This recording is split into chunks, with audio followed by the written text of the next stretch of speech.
যা, কারেন্টটা চলে গেল। ইস, এই পচা গরম, যদি কারেন্ট চলে যায় কিভাবে ঘুমাবো একটু। উফ, না, বাড়িতে থেকে লাভ নেই, যাই পুকুর ধারে গিয়ে একটু হাওয়া খেয়ে আসি। এ পটকা দাদা দেখ, কত মাছ হয়েছে।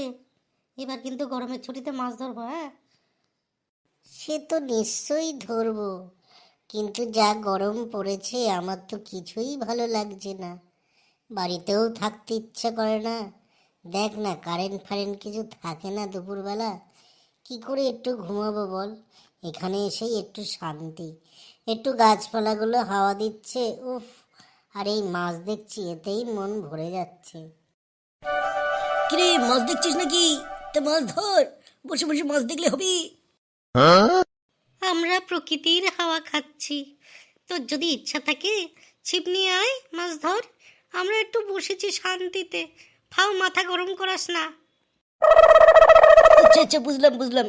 তা ক্রিকেটটা কি খেলতে যাবি না নাকি সারাক্ষণ বসেই থাকবি? আজ আমরা সারাক্ষণ বসেই থাকবো। তোর খেলতে ইচ্ছা করলে তুই যা। বাবা, তোরা তো কবি হয়ে গেলি রে। কবিতা লেখ, কবিতা লেখ, আরাম করে কবিতা লেখ, আমাকে শোনাস পরে, আমি যাই।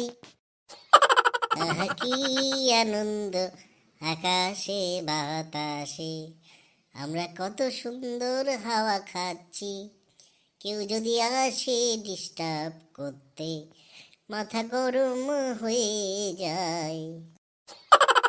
আচ্ছা পটকাদা, বলো তো এই ইলেকট্রিকটা কে আবিষ্কার করলো? উফ, তুই আবার শুরু করেছিস। এমনি ভালো লাগছে না, আবার ইলেকট্রিসিটি, উফ। আরে শোন, ওইসব জানলে না, ইলেকট্রিকটা নিজেই তৈরি করে নিতাম।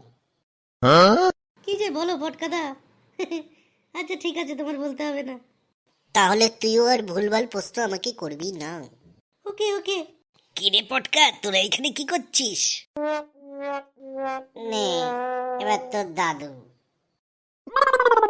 আমরা সুখে শান্তিতে পুকুর পাড়ে বসেছি একটু হাওয়া খাওয়ার জন্য। তুমি যদি আগ্রহী থাকো, তুমিও বসতে পারো। মেলা ফ্যাচ ফ্যাচ করো না দাদু। আহা, চড়ছিস কেন তোরা? আরে বাড়িতেও তো কারেন্ট নেই, আমিও ঘুমাতে পারলাম না, তাই তো পুকুর ধারে আসলাম। এ তো চটে যাস কেন আমার উপর? না না দাদু, তোমার উপর আমরা কি চড়তে পারি? তুমি এত কিছু রান্না করে আমাদের খাওয়াও। তাই বল, আমি তো ভাবলাম রেগে টেগে যাস কেন আমার উপর এত। দাদু, একটা কোশ্চেন ছিল আমাদের। আচ্ছা বলো তো, এই ইলেকট্রিসিটিটা কে আবিষ্কার করে? আরে এ তো সোজা প্রশ্ন, বেঞ্জামিন ফ্রাঙ্কলিন। বাহ, হেভি লোক তো দাদু উনি। হ্যাঁ, উনিই তো। ওনার জন্যই তো আমরা হাওয়া খাচ্ছি, তারপরে রাত্রিবেলা আলো দেখতে পাচ্ছি। অসাধারণ মানুষ। ও দাদু, তুমিও একটা কিছু আবিষ্কার করো না। হ্যাঁ হ্যাঁ, আমিও একটা আবিষ্কার করব, জাদু লাঠি। আমি যখনই বলবো তোদের ওই লাঠির জম্মের মার মারবি, জম্মের মার।